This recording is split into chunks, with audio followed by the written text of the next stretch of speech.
Le TGV qui roule à pleine vitesse en direction de Marseille a quitté Paris depuis plus de 2 heures maintenant.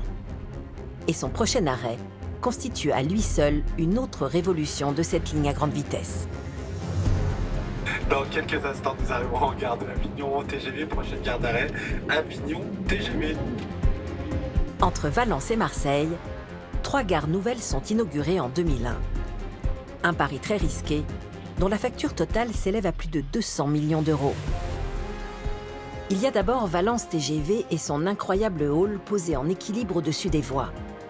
C'est la plus chère des 3, 65 millions d'euros. Ensuite, Avignon TGV et son architecture unique conçue pour résister au Mistral, 47 millions d'euros. Et enfin, Aix-en-Provence TGV, l'intégration parfaite avec en toile de fond la montagne Sainte-Victoire, un tableau de maître à 53 millions d'euros.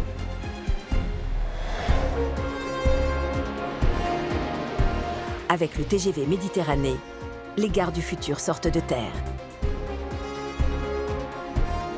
Oui, à l'époque, il y avait le grand débat sur le fait que ces gares n'étaient pas en centre-ville. Et donc, je disais, une fois de plus, vous faites des gares à la campagne, il n'y aura personne, etc. On voit bien que les contraintes de tracé font qu'on ne peut pas rentrer en ville. On a cherché à Valence, parce qu'on nous avait demandé de faire l'étude, c'était un carnage. On tuait des barres d'immeubles, des zones pavillonnaires, donc c'est complètement impossible. Il y a le pari de savoir comment ces gares-là vont vivre, est-ce qu'elles vont trouver leur public, du fait de leur position, qui était assez atypique à l'époque. Est-ce que véritablement la gare aura du succès ?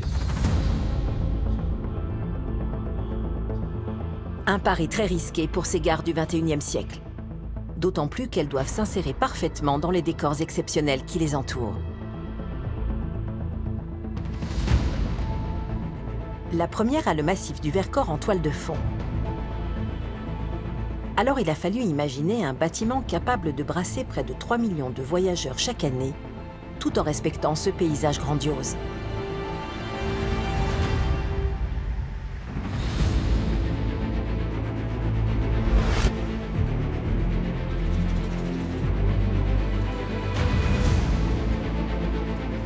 Pour réaliser ce tour de force, une seule solution, enterrer partiellement le bâtiment pour construire la gare de Valence en déblai.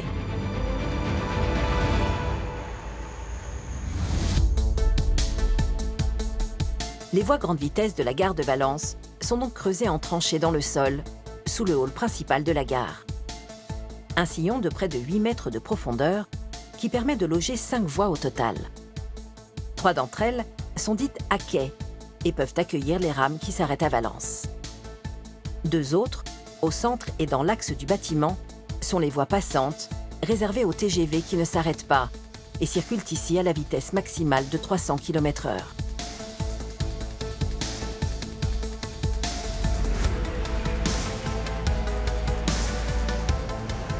Quand un TGV passe sans s'arrêter sous la gare de Valence, il y a une espèce d'onde de choc, une espèce de force tellurique qui passe en dessous et qui fait vibrer la gare.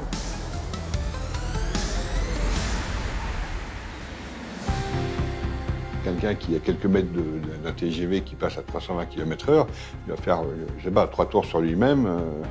Le TGV repousse l'air devant lui. Cet air donc va sur les côtés, crée un souffle, et puis quand il part, il aspire de l'air derrière lui.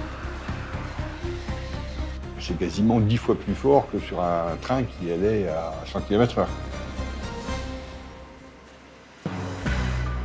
Des phénomènes dynamiques qu'il faut absolument maîtriser pour permettre au TGV de traverser à pleine vitesse la gare dans toute sa longueur. On a une espèce de boîte à l'intérieur avec 2 voies complètement fermées. Parce qu'on est dans une gare, il ne s'agit pas qu'un train passe à 350 km/h au milieu de la gare avec des passagers sur les quais. Une boîte délimitée par 2 murs monumentaux qui concentrent à eux seuls toute la difficulté technique de la conception de cette gare. Ces 2 murs, ils servent aussi à fonder l'ensemble du bâtiment. Donc sur 200 mètres de long, ils sont quand même généreusement dimensionnés déjà pour recevoir le hall qui est au-dessus, mais aussi pour résister aux efforts latéraux et notamment à l'effet de souffle. Il n'était pas question que tout se déplace de 10 cm à droite et à gauche à chaque fois qu'un TGV passait. Au-dessus de ces voies réservées à la grande vitesse, il existe un second niveau de voie. On l'appelle le sillon alpin. Une ligne SNCF qui relie Valence à Genève via Grenoble, Chambéry et Annecy. Un véritable carrefour et un défi pour les architectes qui doivent concevoir un bâtiment complexe où la gare TGV et celle du TER ne font plus qu'un. Quand on travaillait sur cette gare, on nous a dit voilà, il faut une gare pour le TGV, il faut une gare pour le TER, là-bas, près des quais TER. Il faut une gare routière parce qu'il y aura des lignes de bus qui viendront à la gare. Et donc, on nous commandait plusieurs bâtiments. Et un jour, on est arrivé, on leur dit ben voilà, ce qui serait bien, c'est que les voyageurs, eux, ils aient qu'un seul lieu.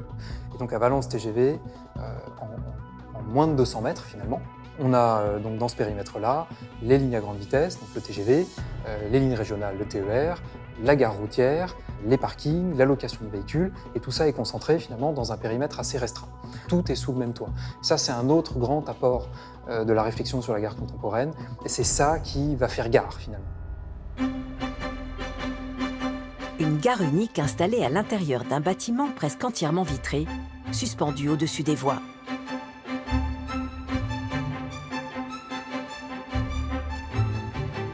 Un vaisseau de verre transparent qui doit aussi faciliter le déplacement des quelques 3 millions de voyageurs annuels et de leurs lourdes valises à roulettes dans ce hall monumental. Plutôt que de superposer effectivement des niveaux horizontaux avec un niveau TGV, un niveau du hall, un niveau de TER, et puis pour passer de l'un à l'autre, on va prévoir des systèmes de montée, de descente, des passerelles, etc. Là, le principe a été de dire on va incliner le plancher de façon à s'épargner des dispositifs de montée-descente pour desservir les quais, en l'occurrence les quais TER. En 200 mètres, on a vu qu'avec une petite pente de 3%, presque rien, gentiment, on montait sans s'en apercevoir au-dessus des gares TER. Et donc là, on a beaucoup étudié, réfléchi, et on s'est dit on va faire un bâtiment qui sera en pente de 3%, d'un bout à l'autre. Voilà.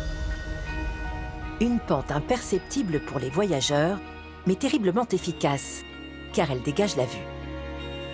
C'est très important pour nous, dans toutes ces gares, que les gens qui se retrouvent puissent se voir de loin, si vous voulez.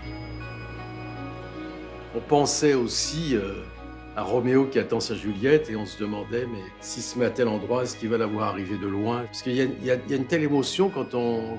Parfois, pas toujours, mais parfois, quand on se retrouve, pour qu'elle puisse s'épanouir dans la tendresse, je dirais, il faut qu'elle soit préparée par une vision comme ça, un peu lointaine de la personne aimée qui s'approche. Voilà.